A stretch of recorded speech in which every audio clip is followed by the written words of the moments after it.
paddlewithoutpollution.com. It's as easy as that. paddlewithoutpollution.com. They're hoping to get as many as 100 people, and the date this year is, if you sneeze again, I'm going to punch you, June 9th. June 9th, okay? Doesn't that sound like something that's a great thing to do? Is it just for, do people bring their own boats? I don't know. No, I'm sure you could get them down at, well, that's, we go to the, go check it out. Check it out. But I just wanted to tell you that collecting trash from the rivers. You damn jerks. Okay, I mean, not them. Of course, the people who were putting the trash in the rivers. Okay?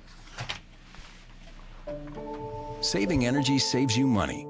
Whether you switch to Energy Star light bulbs, install Energy Star windows, or add extra insulation. Learn more at EnergySavers.gov. Brought to you by the U.S. Department of Energy and the Ad Council. Now, it's back to Lynn Cullen Live at pghcitypaper.com. Okay. Margaret suggests maybe the judge was adopted, which is why she doesn't look like she's capable of a smile. Oh, dear. Okay, so...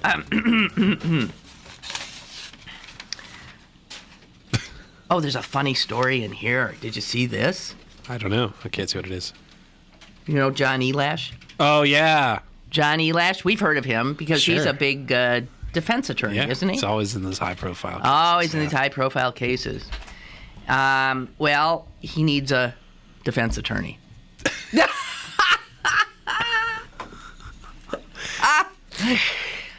He is charged with going into the office of a colleague, and let me get this straight. Here's what the colleague says he did.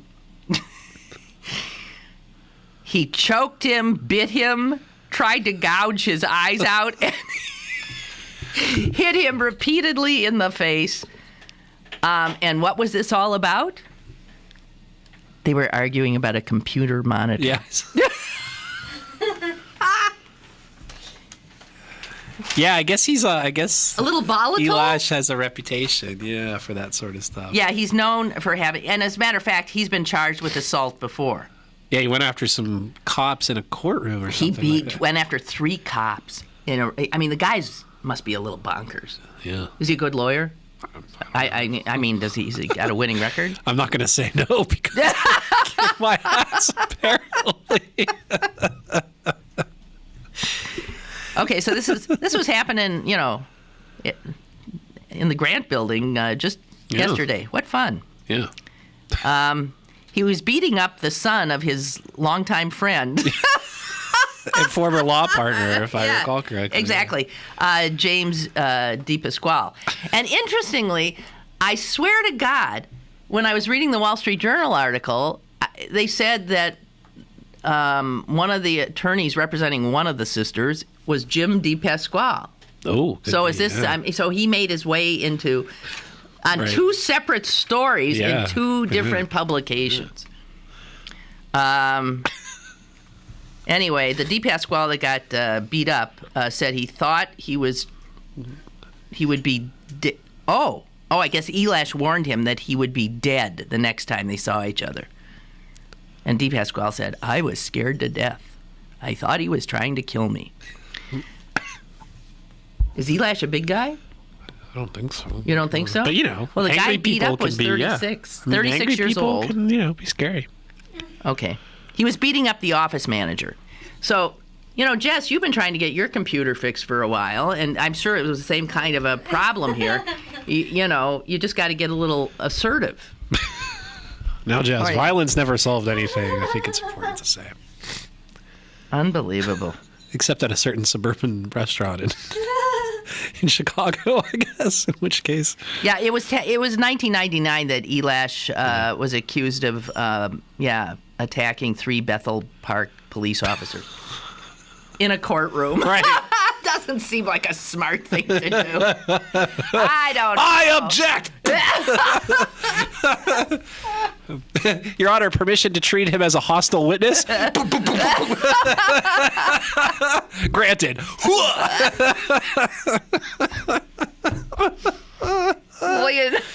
this... That's what you call a right cross examination. Yeah.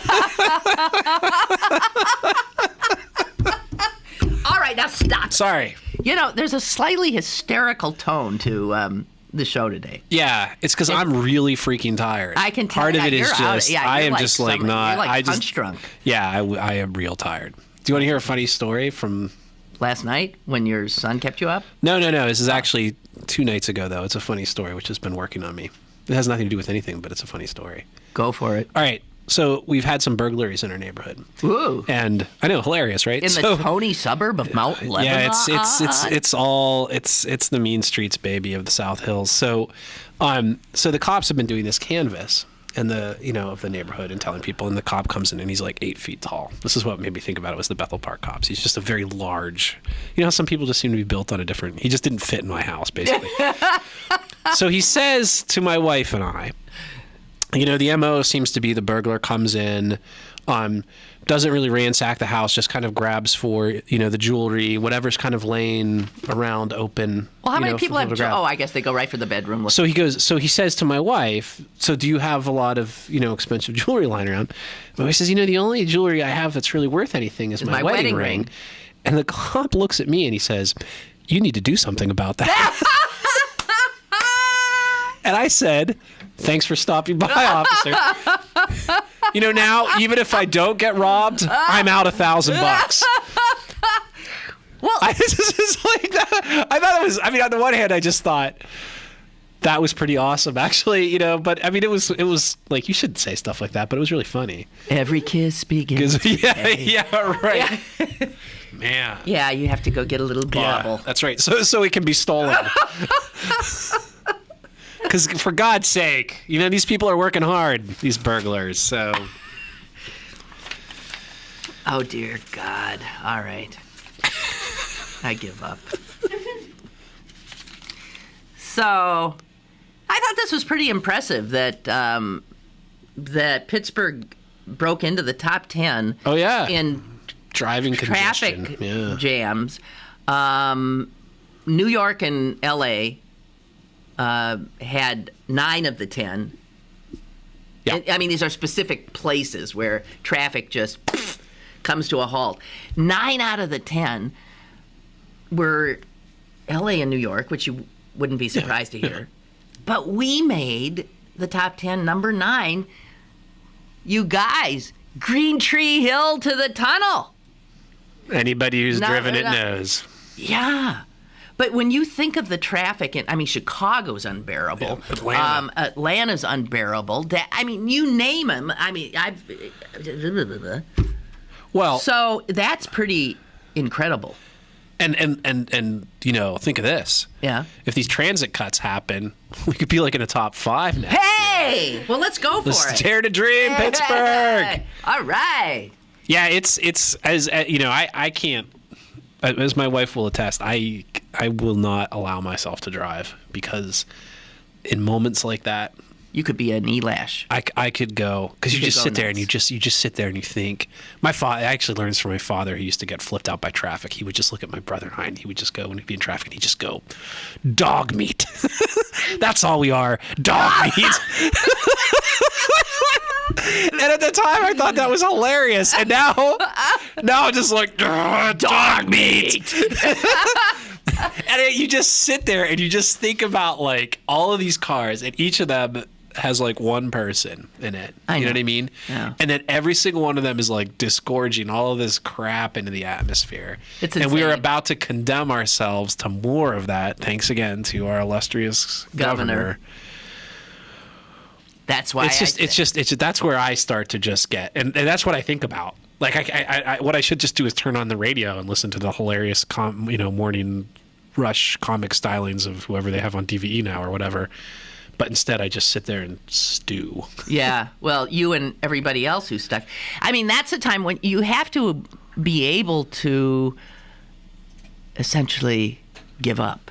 You have to be right, able to disconnect that part. To just give up.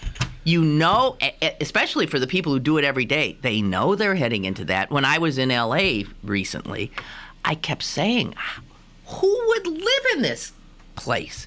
Why? And I saw that in the top 10, there were 3 places that, in fact, I had been stuck in while I was in L.A. Yeah. 405. Yeah. And the Santa Monica. Oh, yeah. Yeah. I said, oh, yeah, been there, done that. Oh, yeah, been there, done that. Insanity. It is. I mean, the thing is, a bus is civilized. I know people don't think about it that way. Oh, it is. But you sit there, you read your paper, you read your book. Like, that's time that's not just wasted. That's like time. True. And, as people who have kids know, like, that's the only quiet time you get, really, in the course of a day is, like, that commute. Like, that's civilization. Nobody thinks about transit that way, but that's what it is. It's civilization. It's civilized. Right. No, it's a group of people together sharing a thing. And we do it really well. I mean, I'm saying the people do it well. I've been riding the bus for 3 years now since coming here. And, I can count on one hand the instances where somebody was behaving maybe badly or, and I couldn't say the same for when I'm driving. Oh, yeah. And I could count the episodes where I've behaved badly in a car on one hand just in the past 7 days. Right. Dog meat. Sorry, Dad, if you're out there. But the stress, that's the kind of stress that they say kills you. Yes. Because it's hostile. And when you have nowhere to direct it. You're just, which is why it's a good time to meditate. Yeah. It is. I mean, just sort of get zen-y if you can.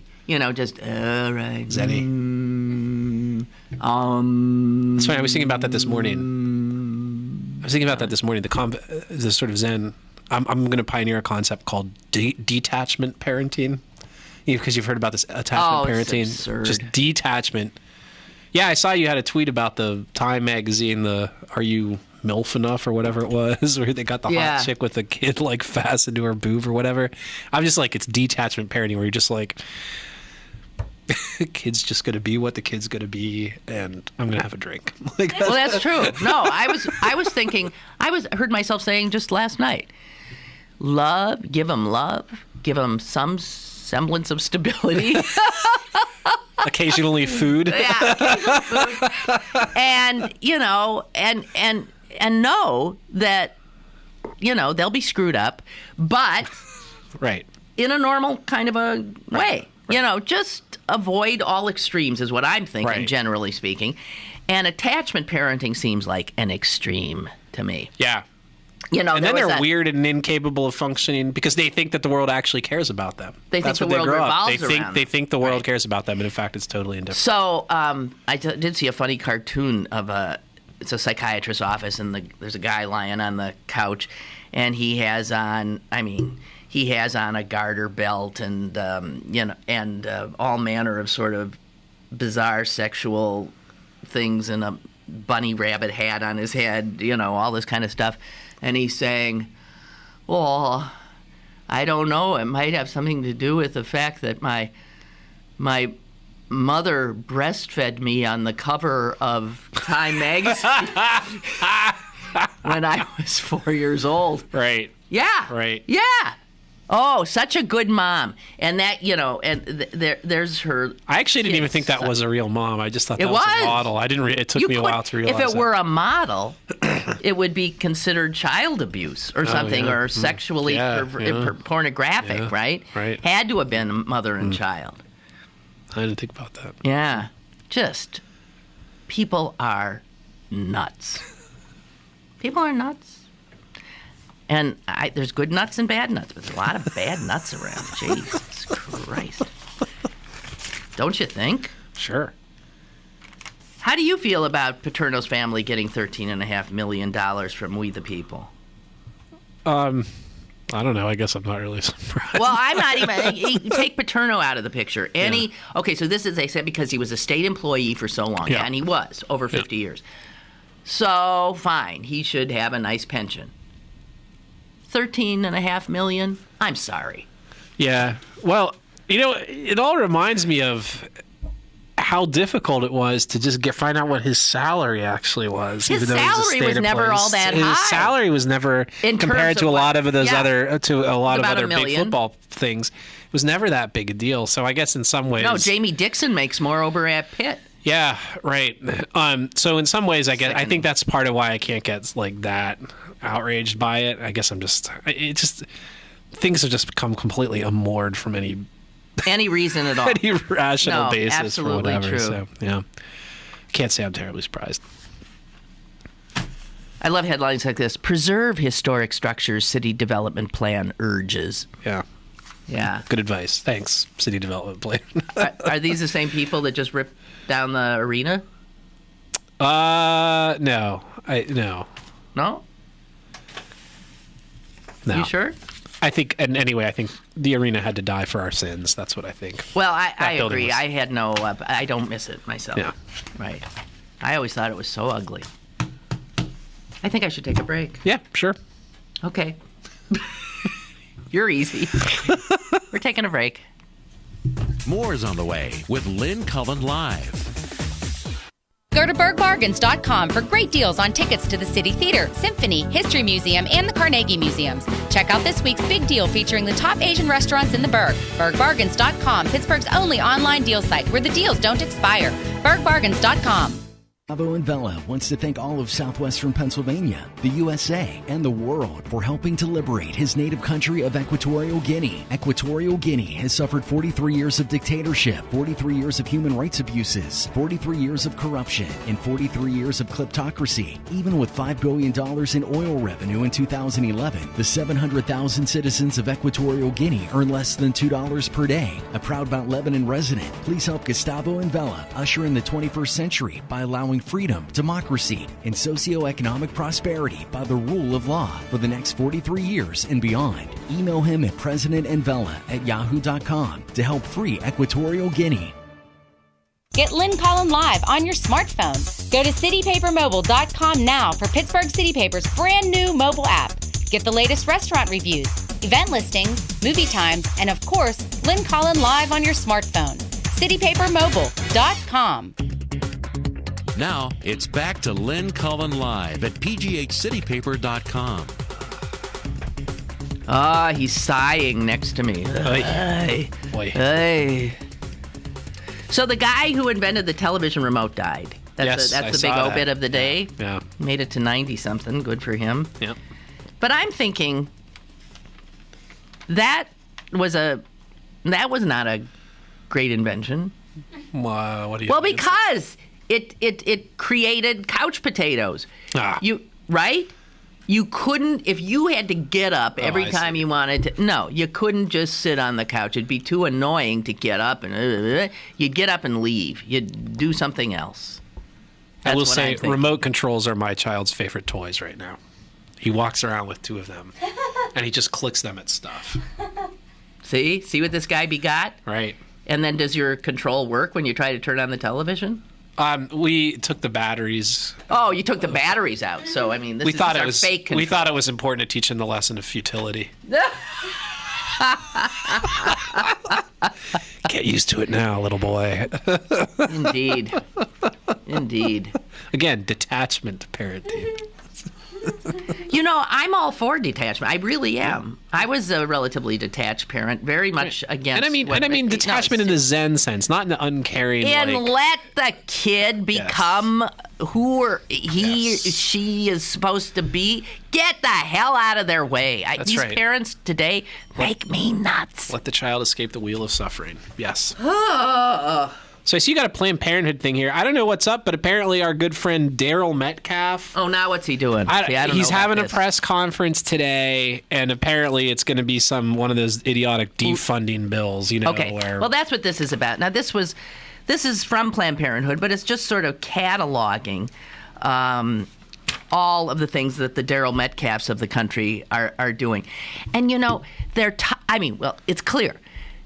This is a unified effort on the part of the Republicans and maybe the bishops and who else would be in that crowd. And they probably get this stuff from that ALEC. Yeah, the American Legislative Exchange Council. Oh, yes, exchange. Hey, we got this really crappy unconstitutional bill meant to totally drive Planned Parenthood nuts. You want it? Yeah, and then it passes. They pass this legislation. So just here, let me run down the litany of some of what's happened. All right. Indiana, Wisconsin, Kansas, North Carolina, their legislators all voted to stop funds from going to Planned Parenthood.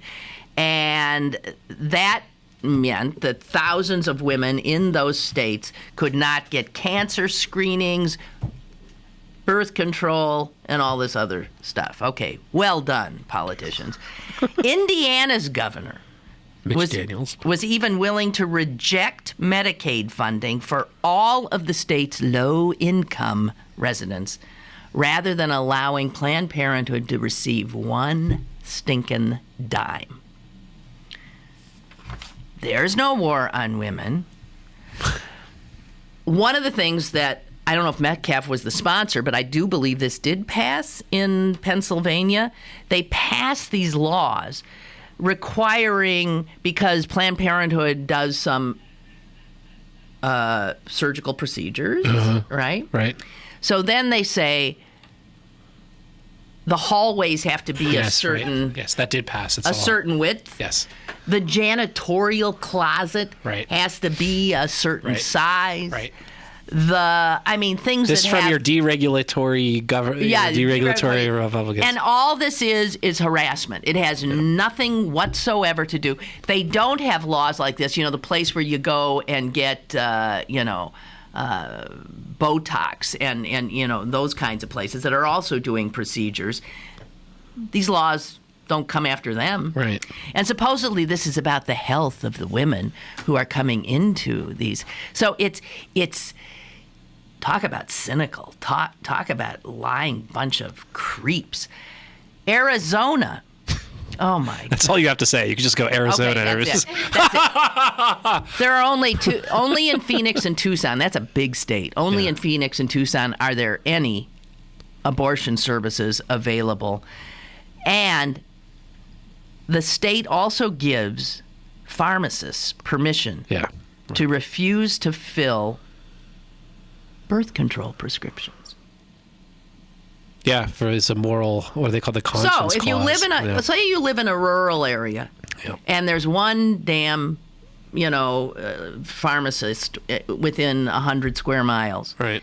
And that pharmacist doesn't believe in birth control, then every woman living in that area, what? Yeah, I don't know. South Dakota voted to require women to undergo counseling by anti-abortion activists before an abortion and then wait 72 hours, forcing women to... Now, here again, there's one place in that whole huge state to get an abortion. You're a poor woman. You might not even have a car. You cannot afford the child you are carrying. You have to what? Take a bus? Hitchhike? I don't know what. Maybe you can't afford the bus fare. To get there, to be subjected to 3 days of haranguing before you can even get, and what if you have a job? And the kind of job you have doesn't allow you, if you take a day off, you don't get paid. Yeah. Okay. How is it not unconstitutional in general to target a select group and prevent them from accessing legal medical treatment? How is that not on its face? Well, an absolute perversion of government. Lynn, I'm no constitutional scholar, but I think it's because of the Casey versus Planned Parenthood decision, or Planned Parenthood versus Casey from Pennsylvania. It was Governor Casey here who really, in the post-Roe v. Wade world, first started to propose some of the kinds of, harassment, for want of a better word. I mean, they were nothing like this stuff we're talking about, but it was starting to close the door. It was that thin end of the wedge of saying, okay, well, maybe a 24-hour waiting period is reasonable. And the Supreme Court said states can impose reasonable restrictions. And of course, words like reasonable tend to be open to a variety of interpretations. So that's how they've done it ever since. And in the 20 years since that, since the Casey law was upheld, that's what we've that's what we've got now, is these guys have been pushing it and pushing it and pushing it. And until the Supreme Court says, you can't push it this far, they're going to continue to do that. So pretty soon it'll be, pregnant women have to, take a quiz about Bible stories or something. I mean, there's no knowing where it's going to end. Okay, this is like, and reminiscent of sort of McCarthy-era tactics. Right. The chairman of the House Oversight Committee, this is Congressman Cliff Stearns, Republican, because they control the House.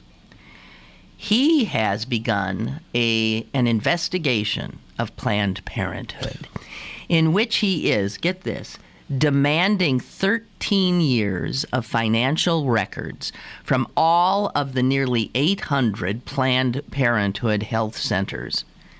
And his only reason is he wants to put his taxpayer-paid staff combing through these 800 Planned Parenthood, 13 years of financial records to find one thing that maybe isn't correct. One I that ain't dotted. One T that's not crossed. Now, that's not an abuse of the government. Right. No, I agree. I mean, it's mind-boggling. When you add all this stuff up, how you don't say there is this war on women's health. How do you not come to that conclusion? Yeah. And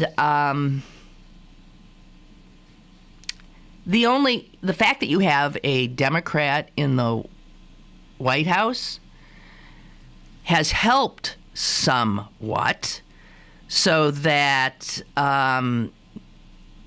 while New Hampshire refused to renew a 40-year-long contract with Planned Parenthood to provide family planning services. Again, birth control pills for people. The U.S. Department of Health and Human Services, under the Obama administration, stopped sending family planning grants to the state of New Hampshire and began sending them directly to Planned Parenthood. If you had a Republican in the White House, all those women in New Hampshire, they're out. Yep. In addition, the federal government, with Obamacare, has said that birth control will be covered without co-pays, making it affordable again for people. Unless they happen to work for a Catholic-owned institution. Right, whatever. So, and here's a final thing. Again, showing the just total hypocrisy and cynicism of this. When a state blocks Planned Parenthood health centers from receiving family planning or Medicaid funding, which a number of states have, it doesn't do a damn thing to prevent one abortion. Right. In fact, it probably creates the need for more abortions, because the funds that they are cutting off by law are used solely to help women pay for cancer screenings, birth control, and other preventive care, which saves lives and prevents unwanted pregnancies. Yeah. I'm just saying, if you have a few bucks, will you give to? They are under an assault from such forces, and the harassment. It's mostly harassment. Can you imagine how much money Planned Parenthood is having to divert that would go for health care for poor women? Right. Now to lawyers. Yep.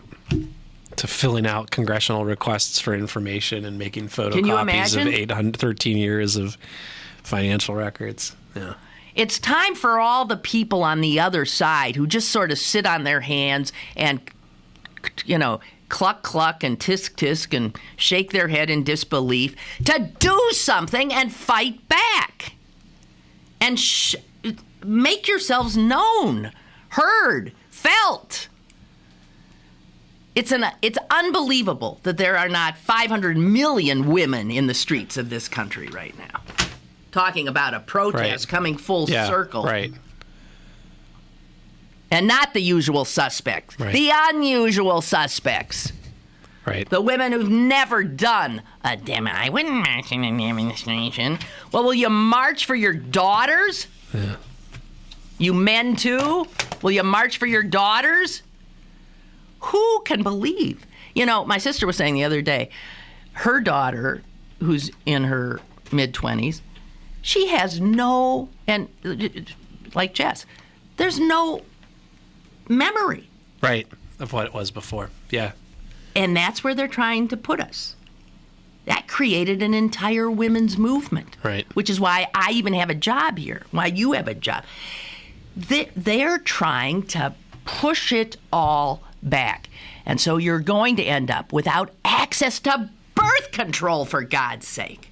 Yeah. Without access, let alone abortion. And I think that's actually sort of the biggest thing is we take for granted. I think sometimes we all sort of take for granted that they're not really serious. You know what I mean? Like, because there's been up until, because for so many years, you always just kind of heard this talk on the right, and then nothing really ever seemed to happen. They're indefatigable. They're indefatigable. And now it's happening. And I think there's this thing we've just gotten complacent about because it's hard to imagine. See, what happens, and what has happened, is Republicans get into office by talking about these fiscal issues. Oh, there's maybe. Then they get in. They don't do a damn thing about remedying anything.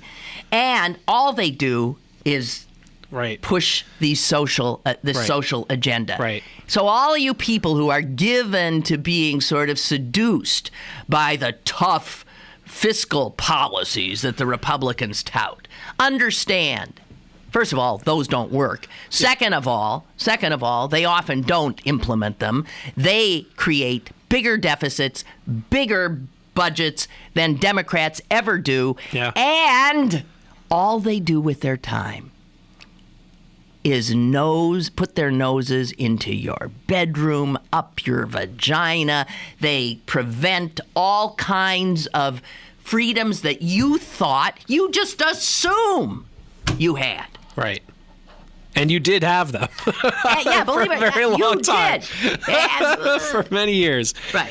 And now they're coming for them. Yeah, it's absolutely. I mean, it's absolutely true. I mean, the ironic thing is, in some ways, back in the 90s, there's that book, What's the Matter with Kansas? The argument of which is they talk about birth control and gay marriage so they can get in and do terrible things fiscally, and now it's the other way around. It's like they talk about these fiscal issues, and then when they show up, all they do is just look for these ridiculous wedge issues. So I don't know. I just what can you say except people have to pay attention. I mean, to me, the big thing, you were talking about hypocrisy before. I wrote about this a while back, but when Pennsylvania passed that rule about the abortion, they have to have elevators of such and such size, there was all this talk by Republicans. This is about the safety of women. And it was quite all the opposite. And it was all, and the case they used, of course, was the Kermit Gosnell guy out in Philadelphia who had that, House of Horrors there. The irony is the very first law that Tom Corbett signed was a deregulating law that said new homes didn't have to have sprinklers installed. Oh, so you can burn to a crisp. Are you kidding? No, that's the very first rule he installed. And if you look and you put side by side the same people who were in favor of more regulations for abortion clinics were against regulating new house construction. Regulating new house construction, because that's a decision consumers should make. If consumers want sprinklers in their house, then they should be able to make that decision with the house that they buy. So you trust the consumer when it comes to home safety, but you don't trust the consumer about their own bodies. Their own health. So deregulation is okay in one thing, it's not okay in another. No, these guys... And women and children die in house fires far more often than they die in abortion clinics. So the whole thing is just like, I mean... Who do they think they're? You want to say who do they think they're fooling? But it's obvious who they're fooling. They're fooling us because they keep getting elected. No, they're fooling easily half the country. Yeah, or the half that shows up to vote, which is the issue, I think, honestly. Well, if young people, they say, young people won't come out for Obama this year because there's right. Well, I don't know how you get to them. Yeah. I sure hope this is one way you get to the girls for sure. Yeah. There's an op-ed piece about how the sort of disenchanted youth who went on, turned out big and voted for Obama in 2008. They were all excited, and now they're kind of disheartened. Yeah. Because the world didn't change overnight. Right, and they're and now they're getting involved in these NGOs. They're going to save people in other countries, and the question was, well, why aren't you more involved in politics? And the kids were like, well, we live our politics, which is nice. Like, I'm for that. But like, what does that mean? Well, it means in terms of the careers they choose, even the decisions they make as consumers or whatever, all this stuff. Okay. Which is great. I mean, it's awesome that you are living consistent with your values. The problem is, you can be doing all that stuff and still be getting your ass handed to you. Yeah, that's right. When it comes to the legislation that actually allows you to live your values. That's right. No, you got to pay attention to what the people who have the power. Because don't think you want to buy organic or whatever. Don't think that these same corporate interests aren't going to come and find make a way that to almost you impossible. to do. Right, exactly. You won't even be able to advertise organic someday because some company that gives hormones to the cattle are going to say, well, that's damaging our brand, so you can't. That's do right. It. I mean, wake up.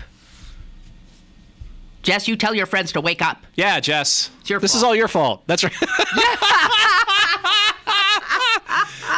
Time for a shaving session. Yeah. Like back in the old days. Yeah. That's right. Okay. Well, there. Okay. Yes. Hey, that was an odd show, wasn't it? We just had there. Well, it's because you're odd. I was odd. I apologize. No, that's okay. I thought you were generally funny. Okay, good. But the best laugh we had was my Jewish joke. That was funny. You people. You people. And you told it fine, by the way. I did? Yeah, I think I do. I don't know how to tell a joke. Anyway, so Sokolowski tomorrow? No! What? He's having his floors varnished or something. I don't know. Oh, is that what they call it now, Tom? Yeah, that's it. And he's been told to get out of his apartment, so he's gone off to New York. Oh, I see. Yeah. No, he's not in town. But so that's that. All right. May you have a good night's sleep. Thank you. I'll try to. Okay. And may you have a good night's sleep as well. May I have a good night's sleep. I haven't had one in a while. And then wake up angry. Well, which I usually wake up fine. Then I read the paper, which is what I started with. I think I'll read the funny pages tomorrow instead. Okay? Although they're depressing now, they make too. me angry. Mutts! Ah! Have a great day, guys. Bye.